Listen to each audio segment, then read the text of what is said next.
No matter where you put it, the Merding collection looks great. It's so flexible and can be used by anyone. Any size, shape, or thing you want. David Bromstad is a star on HGTV. He makes $70,000 a show and lives in a $1 million dream home. But in 2015, his ex-boyfriend took him to court and made false claims about drugs and escorts. The case said that more than $1 million was lost. Then, in 2025, he made a post on social media that scared his friends. What did really happen? And why did he eventually say, "I needed to get sober and live the life I was meant to live"? Today, we're going to find out about the fights that America's favorite lottery dream host is really going through. He was born in a small Minnesota town called Cokato on August 17, 1973, where there were just over 1,700 people living at the time. His childhood was shaped by wide farmlands, harsh winters, and a neighborhood where everyone knew each other. David lived in that rural area with his parents and 3 older brothers until he was 14. After that, they moved to Plymouth, a suburb of Minneapolis. Even though Cokato wasn't fancy, David still talks fondly of the warm people and small-town ideals that made life there. He says he loved the simple, grounded way of life in the Midwest. Diane Marlis Bromstad, his mother, was born on February 29, 1944, which means she only celebrates her birthday every 4 years. Diane was Swedish-German, and she used to work as a nurse before she raised her 4 kids full-time. She added color, hobbies, and care to their simple home. Long winter nights turned into time to be creative together. She taught David about sewing and textures, which were important art lessons that he learned early on and have kept with him. On Mother's Day 2021, he told her she was the best, sassiest, loving, and kind mom he had ever had. This shows how close they are still. Richard Harold David Bromstad, David's father, was born on April 15, 1943, and was in the U.S. Air Force during the tense years of the Korean War in the early 1960s. He came home to work in local factories as a blue-collar worker, and he always liked a simple diner better than a fancy place. David told him on Father's Day that he was holy, loving, and deliciously competitive. A man who kept his strong morals alive without saying much. It's easy to see where David's honest and humble personality comes from. As a child, David lived with his 3 brothers, Dean, Dianel, and Dion. Dean stayed close to home and became famous for the cornmeals he made. Diana went to school and started a family, while Dion studied interior design and started a business with David called Dragonfly Designs. Because of that job, David got a dragonfly tattoo to remember the project and the way he and his brother worked together. Both sisters were in a holiday special show in 2021 that decorated David's Florida home. This gave fans a look at how close they are and how silly they can be together. David was always interested in art, even when he was a little kid. He used food coloring and cloth dye to paint the walls of the basement when he was only 4 years old. Instead of yelling at him, his parents kept it like a museum piece. His drive only grew stronger at Wayzata High School. He never gave up on his dream of becoming a Disney animator, even though he was constantly bullied, and some of it was shockingly supported by the school's principal. He said afterward that he didn't know how he got through those hard years, but he did.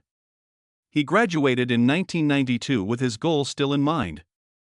There are only about 2,600 people living in Cokato, Minnesota, where David Bromstad left to follow the only dream he had had since he was 5 years old.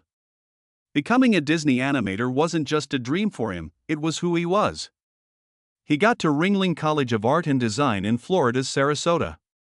He was hoped that the school's legendary status would get him a job right away in Disney's animation department. The move shook me up. The Gulf Coast of Florida seemed like a different planet from the rural parts of Minnesota. David said it was too much for him, but he kept going because he was sure it would bring him closer to Mickey Mouse's house. In the beginning, he picked drawing over animation because Ringling had the best drawing teachers. He thought that drawing was the way to get to Disney. Then something went wrong. After only 2 months of school, he chose to take a drawing class and was shocked by something he didn't expect. It made him mad. His dream of the last 15 years was at odds with the structure, the routine, and the hours of grinding frame by frame. He freaked out. He had held on to something for a long time, but now it felt like a lie. he changed his mind instead of giving up. In order to improve his already great drawing and painting skills, he chose to do even more. When his old dream no longer fit, he stopped trying to fit himself into it and began making a new one, even though he didn't know where it would lead. His life in college was nothing like the usual college party scene. David often hung out at the 24-hour Denny's on Tamiami Trail while other people went from bar to bar. There was more to it than just the pancakes. At night, Sarasota's pulse was made up of punk kids, artists, loner, and weirdos. He was drawn to them all. They interested him. He sat there and watched and thought. His final thesis, Nightlife at Denny's, was based on that diner crowd. He went so far as to take a real chair and table from the restaurant to bring his thesis presentation to life. He got an A. On top of that, he became clear. The circus didn't just teach him art. It taught him to see the world as full of color, mess, and complexity. People in the business eventually started calling him the color guy because of how much his color theory classes stuck with them. By the time he got his bachelor's degree in drawing in 1996, he had changed the direction of his whole life. In a strange twist, he ended up working for Disney even after he realized that drawing wasn't his true calling. He would have liked to work on storyboards or character drawings, but instead he was folding shirts. His first job at Disney was as a visual merchandiser in their shops. He was the one who put t-shirts in order, moved boxes, and lined up shelves. It seemed like a mean joke. It wasn't the dream. His boss also saw it. So one day she told him, "You're too good. I know you're tired." He had to give up his perks and move to work for Disney's Parks production company after that. Before, he worked in stores. Now, he works behind the scenes. Everything changed there. David made huge sculptures for Walt Disney World for the next year and a half. It finally made sense. So much artistic, hands-on work had been calling his name. In the end, he didn't quit the temp job. Not only did he stay on as a contractor for 6 more years, but he also built immersive settings for Universal Studios and Islands of Adventure too. He turned into the person who worked in almost every store. There probably was a store in those parks with a piece of David in it. Painting and sculpture. Something like props. Along the way, he taught himself how to be a carpenter, adding to his skills whenever he could. But then September 11th happened. The theme park business went into survival mode after the 9/11 attacks. He lost his job, and things quickly became tough. The rent kept coming in, the groceries weren't going to buy themselves, and his bank account wasn't built to last. He was having trouble. At that point, out of the blue, an interior designer guy from David's gym asked to see his portfolio. It wasn't a big job, it was just a chance to do some art for hotels. But when David showed up the next day with his Disney-style drawings that were bright and fun, something clicked. The artist didn't see any hotel work. He saw possible.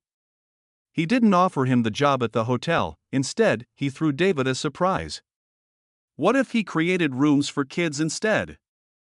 Everything changed because of that offer. It might have seemed strange at first, but David understood it perfectly.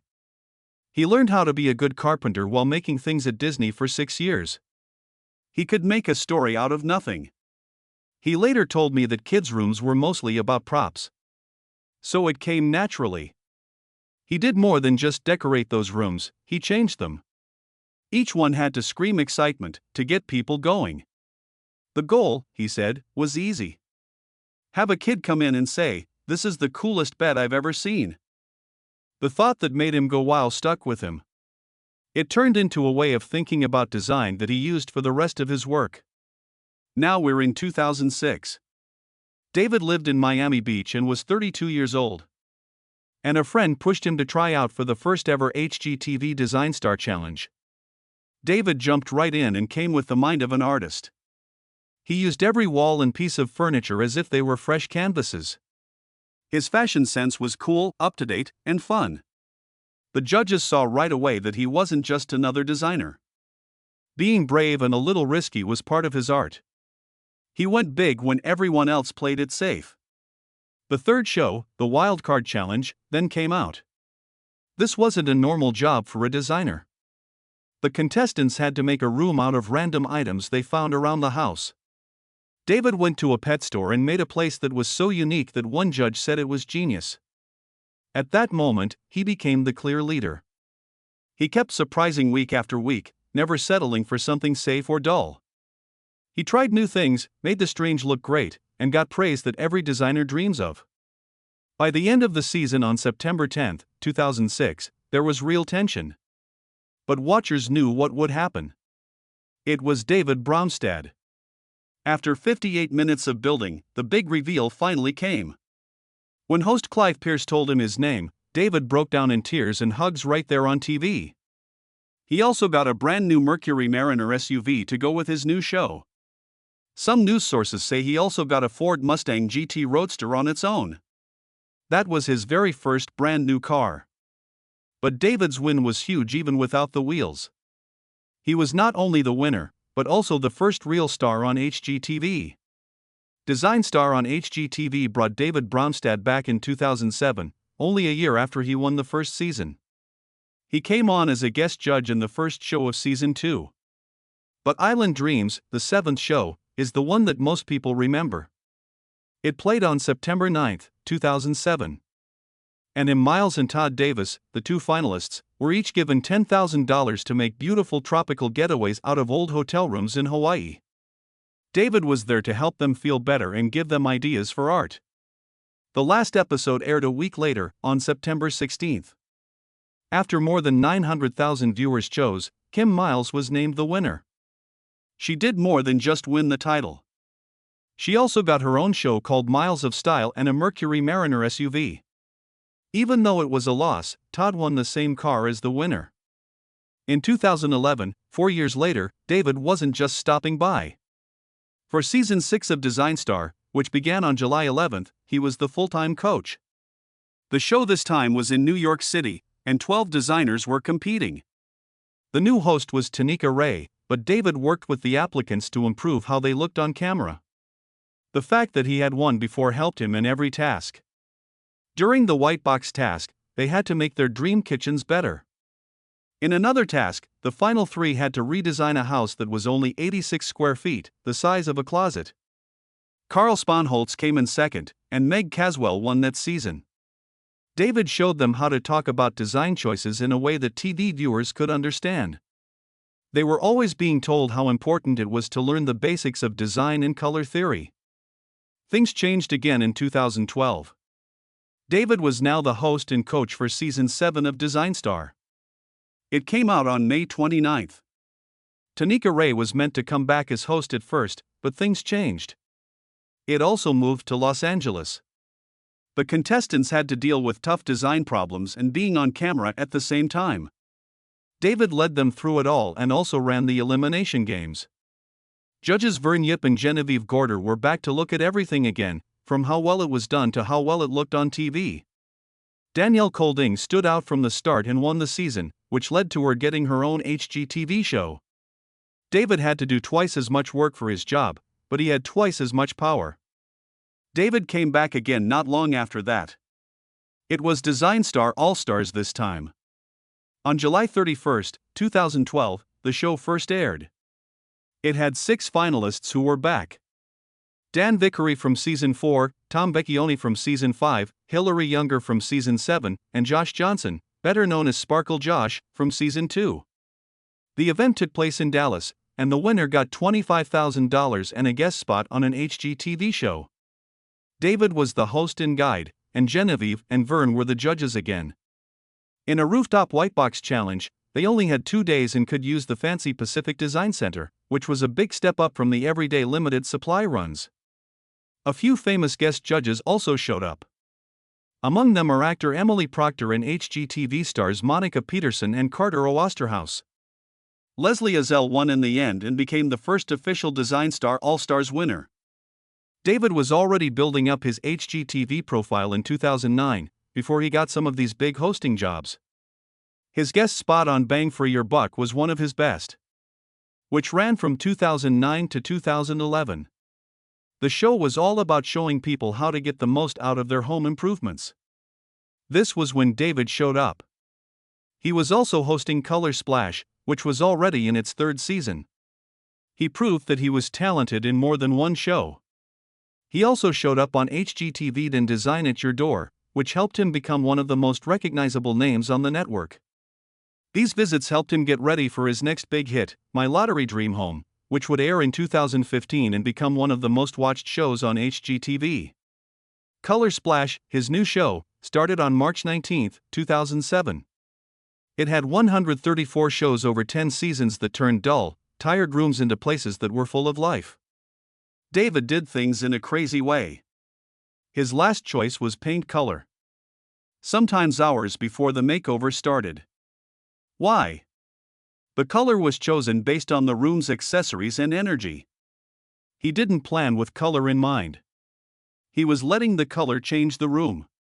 Some of the first scenes were filmed in San Francisco. Later, when the show moved closer to home, they were filmed in Miami. What he always left behind was a picture that was unique to him. There was more to it than just a change. With the end of Color Splash in 2012, David was more than just a host. He was the color expert at HGTV. As a guest judge on HGTV's Bang for Your Buck and Design Star, he even helped contestants with tricky tasks. People outside of TV knew about his fame. His name was put on the Out 100 list in 2011. It was with people like Ricky Martin and Julianne Moore. The Human Rights Campaign gave him the Visibility Award that same year for being freely and openly himself in public. To start David Bromstad's story, he did his first beach flip on the Gulf Coast in July 2015. In Gulf Shores, Alabama, 4 teams took on a very hard 8-week task. Their job was to update ugly beach houses from the 1980s that had bad layouts and wall colors that didn't go together. From the beginning, all 8 teams were in the same position. They were all competing for a $50,000 grand prize and weekly wins of $2,000. David did more than just host. Along with Nicole Curtis and Josh Temple, he was in the middle of it all as a guide. Every space, from master bedrooms to whole kitchen makeovers, was important. It was Martha Montrose and Alex Bohr who won the finale. From Chicago, whose home's value went up the most, amazed real estate agents in Baldwin and Mobile County. It was really hard because there were only 4 days for each task. But the views from the Gulf made every scene more beautiful. My Lottery Dream Home first came out in March 2015, just 4 months before.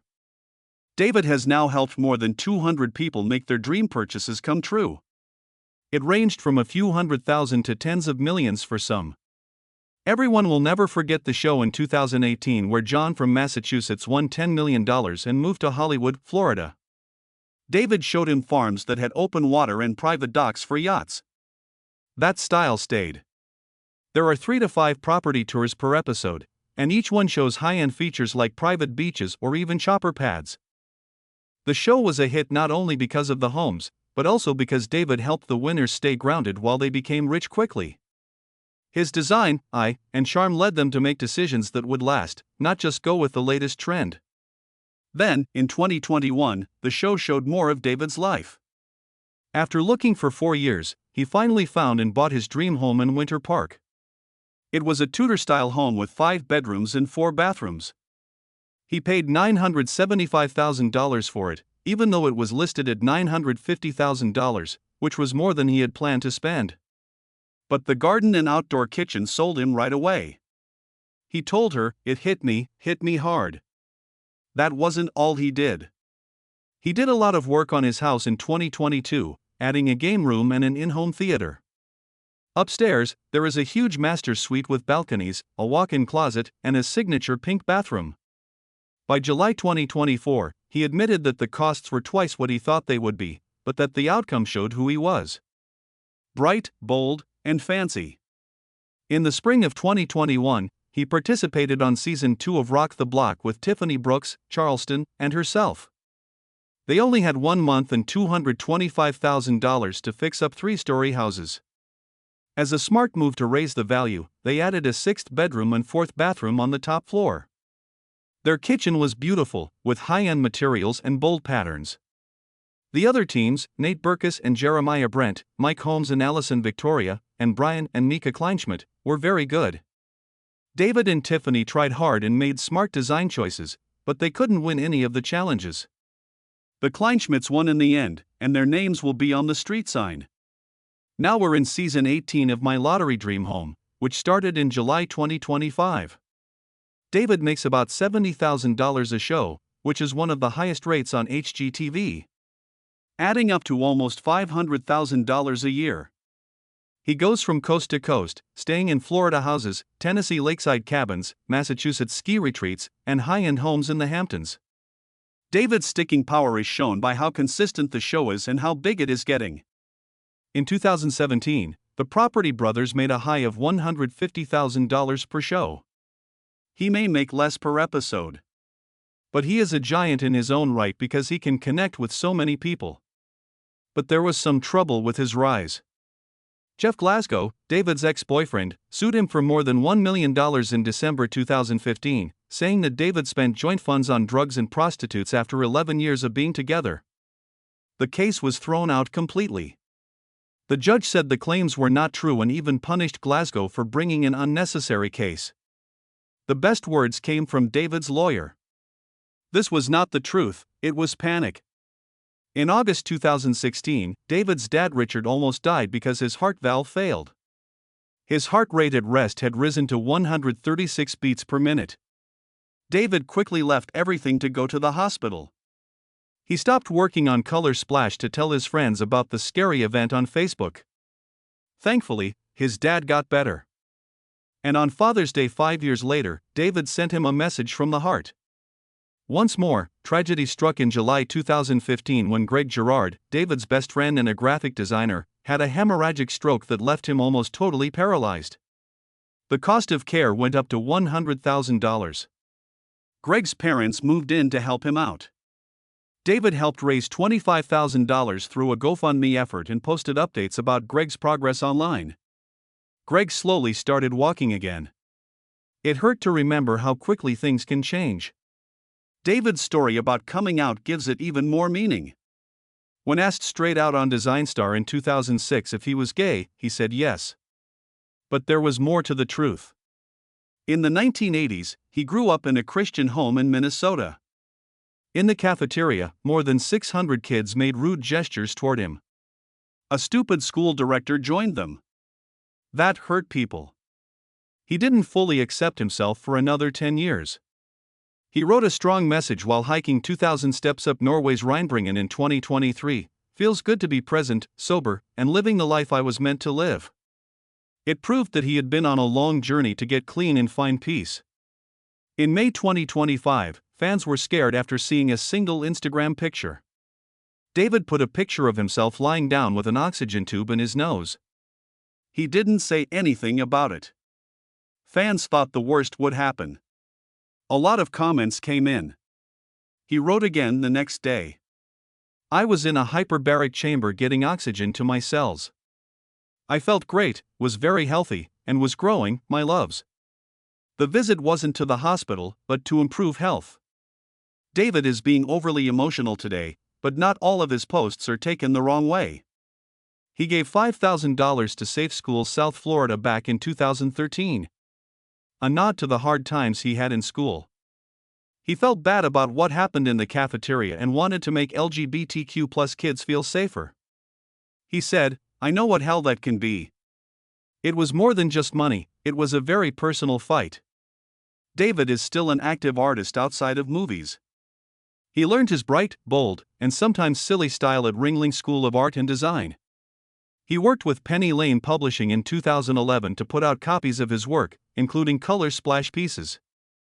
People now have his art in their homes, which is what he wanted. In his personal life, he's single right now. After his breakup with Glasgow in 2015, he said in 2019 that he wanted to get married and have kids. I want kids, but first I need a boyfriend. Early in 2025, he said he was still looking and still hoping. The big hint came in September 2025, when HGTV showed a new show about his home in Orlando. Lana Rice, one of his friends, wrote in an Instagram story that fans would go crazy over the change. The house now has a handmade theater on the first floor, a suite on the second floor with a pergola deck, and high-end finishes all over.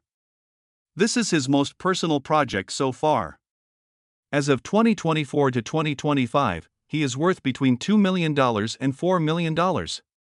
With furniture lines, decor partnerships, brand deals, and art licensing, he's done smart things to turn his fame into real money. At $70,000 per show, he's made a lot of money. But style is what it's all about. That's what set him off. That's what keeps him going.